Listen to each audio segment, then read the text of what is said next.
Hola a todos, soy Álvaro Valcárcel, doctorando de la UBC y de la rama de psicología.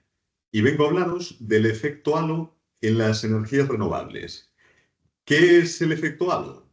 Bueno, es un constructo psicológico acuñado por el psicólogo americano Edward Lee Thorndike en 1920, a principios del siglo pasado, y hace referencia a un sesgo cognitivo por el cual, a partir de una característica determinada, percibimos un aspecto de la realidad de forma general, basándonos únicamente en esa característica y pasando por alto otras muchas características que pueda tener. Esto puede darse tanto a partir de una característica buena como mala, dependiendo del enfoque que le queramos dar. Tenemos que tener en cuenta que las personas no percibimos la realidad, lo que nos rodea, en su totalidad. Sería completamente imposible abarcarlo todo. Lo que hacemos es enmarcar, compartimentar aquellas partes de la realidad que más nos interesan. ¿Cómo las seleccionamos? Bueno, pues depende de aquello que nos rodea y que más se enfatice. En este caso, los medios de comunicación y las redes sociales actualmente juegan un papel muy importante porque hoy en día son las principales fuentes de las que obtenemos información. Y dependiendo de esa información que nos va llegando, conformamos esos marcos de los que os he hablado, estos marcos a nivel mental.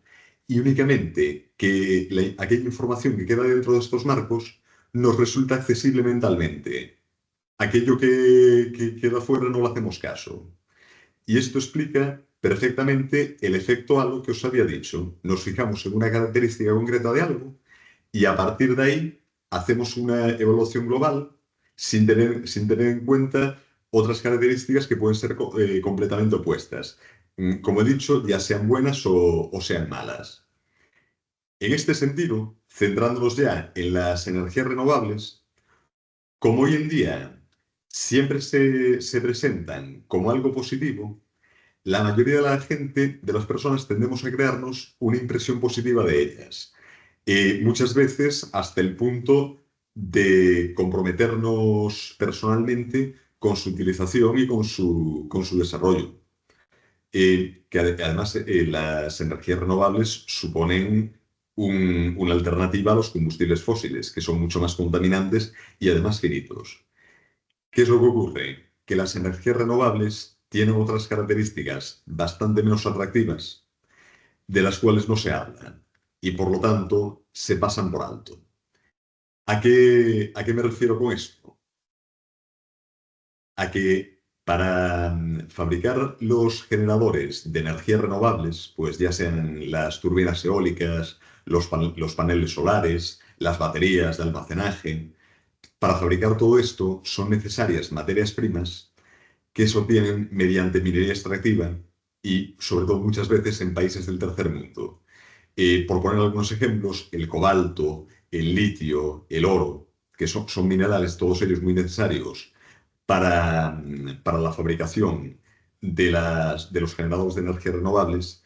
Para obtener estos materiales es necesario llevar a cabo minería extractiva que produce grandes destrozos en el suelo. Es muy contaminante y también muy perturbadora para las poblaciones locales, que, como he dicho, muchas veces esto ocurre en países del tercer mundo y estas son personas que ya tienen graves déficits de recursos de por sí. Eh, y claro, todo esto muchas veces genera desplazamientos poblacionales. Además, a todo esto hay que añadir que en los procesos de extracción se utilizan todavía combustibles fósiles, con lo cual se da una paradoja que es la de contaminar con esos combustibles fósiles para no contaminar. Es un poco contradictorio. A día de hoy ya existen iniciativas, ya se está trabajando para reducir o incluso eliminar estos materiales más conflictivos. Hasta ahora hay un poco de escepticismo en si será posible eliminarlos completamente, pero también está en marcha el proceso de reciclaje, que también ayuda mucho a reducir estas actividades mineras. Todo esto, evidentemente, a largo plazo tendrá efectos muy positivos. pero en el corto plazo va a suponer un coste económico importante, porque esto no se puede hacer si no se hace una buena inversión, una inversión decidida. Tanto el reciclaje como la sustitución de materiales, como el litio, el cobalto, el oro, etcétera, que estos, por mentar unos pocos, pero hay muchos más, pero tanto eso, el reciclaje como el cambio de estos materiales por otros menos contaminantes y menos lesivos para la tierra, está todavía en una fase muy incipiente, con lo cual la inversión, si es que finalmente se hace, todavía no se ha hecho.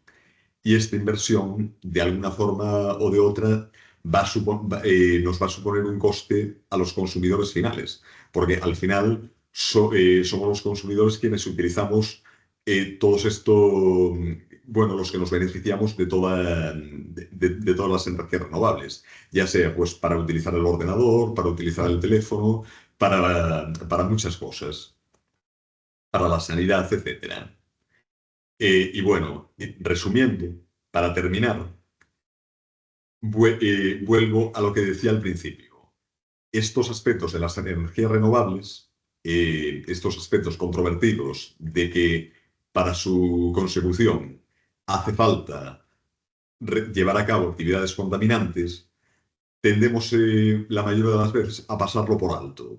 A pasarlo por alto porque digamos que las energías renovables son el futuro. Nos les presentan como el futuro, como algo positivo, como algo que va a reducir la contaminación y como algo bueno para el planeta.